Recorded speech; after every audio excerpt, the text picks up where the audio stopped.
Well, good evening, good evening, good evening. I'd like to welcome you once again to Fatal Distractions. Let's chat. I'm so blessed and honored this evening. We have a very special guest. I'm thankful for the month of August. You know, we talk about that in the Gregorian calendar that the number 8 is new beginning. And so what better way to start the month of August out? We're talking about trauma.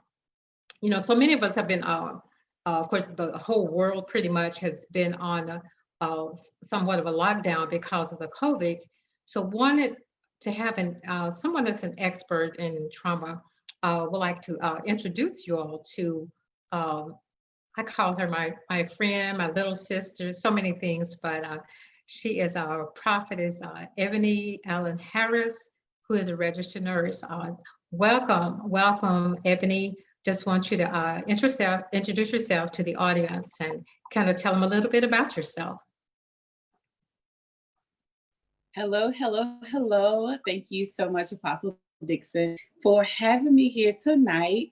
It is a extreme honor and a pleasure to be here and to be on your platform and to be able to share tonight. As you said, my name is Ebony A. Harris with ebonyaharris.com.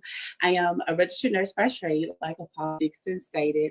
I'm also a mental health strategist and a life catalyst, and I specialize in trauma. I am author of a new book. I just released mental health affirmations, powerful words to help you when you need them the most. I am also a speaker and a minister of the gospel of Jesus Christ. But most of all, I'm a servant to the people that God has called me to those who are wounded and those who have very difficult times processing through mental difficulties, and inner healing issues. So I am super duper excited to be with you guys on tonight and to be able to share nuggets, hopefully to bring some revelation to where you are, what you're struggling with, and how to move forward in life. Well, good. Just like I said, I'm so excited. I want to start by just kind of talking a little bit, kind of explain what trauma is. You know, I think back to the times I would watch television. I was one of those CSI people, and you talk about the trauma unit or different things like that in the hospital. Just kind of explain to those that are listening a little bit about trauma. What is your definition, your take on trauma? Well, trauma has so many different looking at.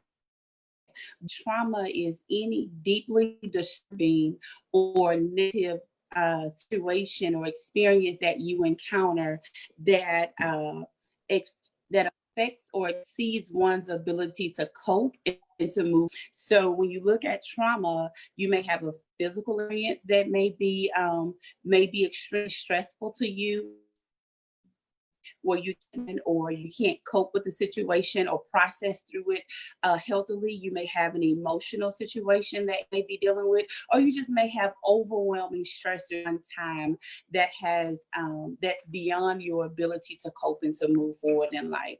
So oftentimes, like you said, you watch CSI and all of those shows, and you typically see people that have trauma, war trauma, or you may see sexual abuse, or you may see like physical abuse or violence or something like that.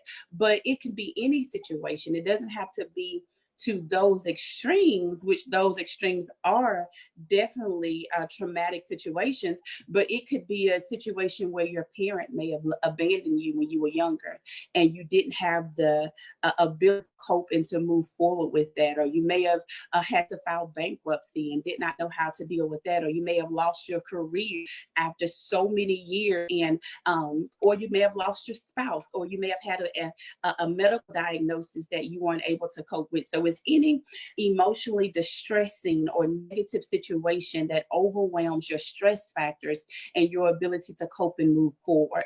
That is my definition of trauma. Wow. What about during this COVID? I heard you mention about bills. So right now, when we look at, some of the individuals, so many individuals have lost their jobs, or can't go into work, their children can't go to school. Would you consider that trauma as well? Me worrying about I can't pay my bills, or my children, or what's going to happen next? Because now that the government officials are going back and forth, trying to see what they're going to do for the nation. So would you consider that trauma? Because it's kind of stressful. Oh, definitely. Absolutely. Natural disasters and pandemics definitely fall into the categories of trauma. And what's really peculiar about what we're experiencing now is we did not see this coming by far. And not only is something that we're dealing with in the United States of America, it's a global pandemic that we're all having to process through. So it is affecting us. And some of us, truth be told, we were having a difficult time processing through just life before COVID. And now we have COVID with the fears of the uncertainty Wow. and not having fear and so many deaths that's happening, and then the extreme precautions. And then we're having to homeschool immediately and become teachers where we once weren't teachers, on top of the not being able to pay our bills when we were already probably struggling to pay our bills in the first place. And we just have so many compounding things happening at one time. And it definitely can overwhelm one's ability. Because remember, when I said trauma was any stressors that overwhelms a person's ability to cope or to move forward. So definitely COVID is a very traumatic experience. And it's not just individually, but it's a global thing. Like if anytime that the nation or the world should be able to connect in an experience and be empathetic and understanding to what the next person is going through, is definitely now during this time, because COVID has taken us off guard.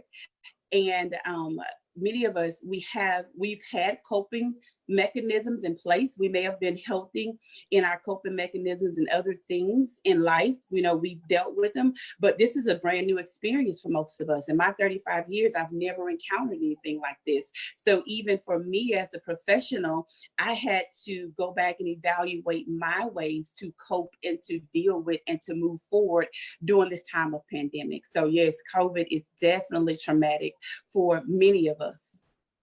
Wow. I know, like I said, it's been a challenge because to me, I never did that much before, but just the idea that I can't do something. Mhm. I find myself in the house. It's so strange, how like you say, that the mind is.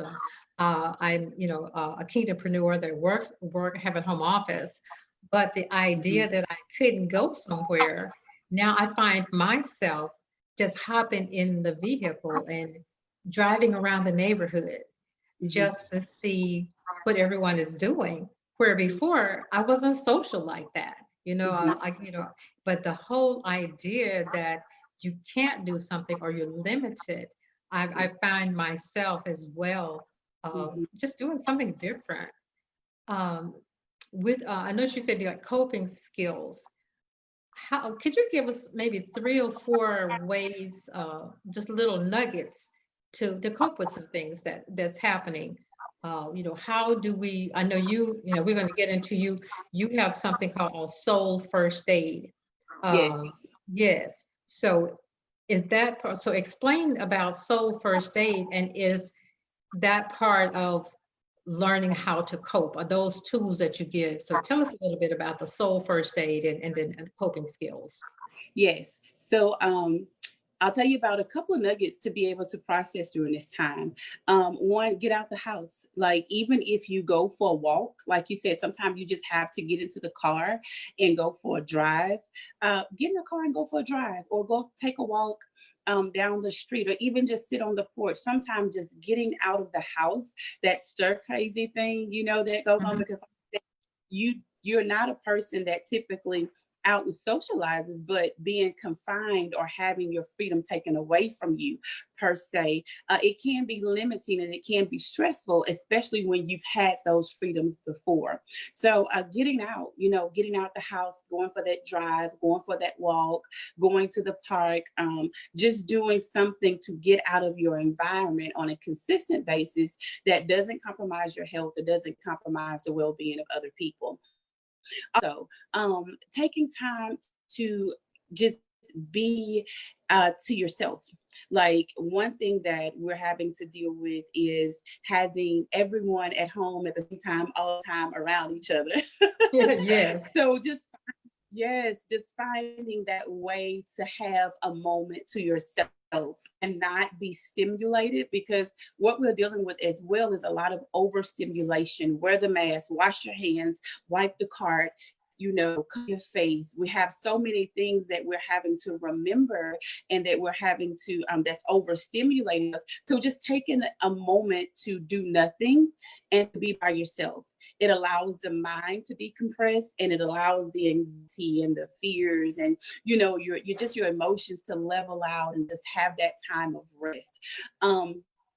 Another nugget is journaling. Like one of my favorite things to do is to journal. I absolutely love 2 reasons, but one, it helps me to release what I'm going through. Like journaling is I call journaling my silent friend. Like it doesn't judge me.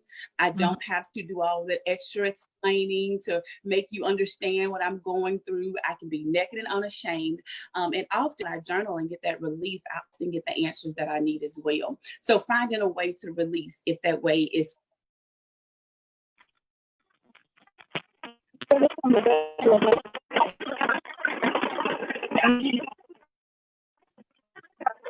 Feel like we're having a little technical difficulties with the sound, Ebony.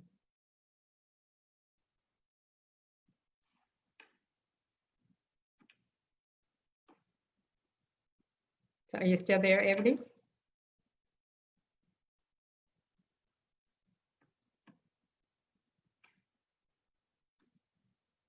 It seems like we're having a little technical difficulties. We're gonna go back. We're gonna restart because I know it's just we really need to do this. So.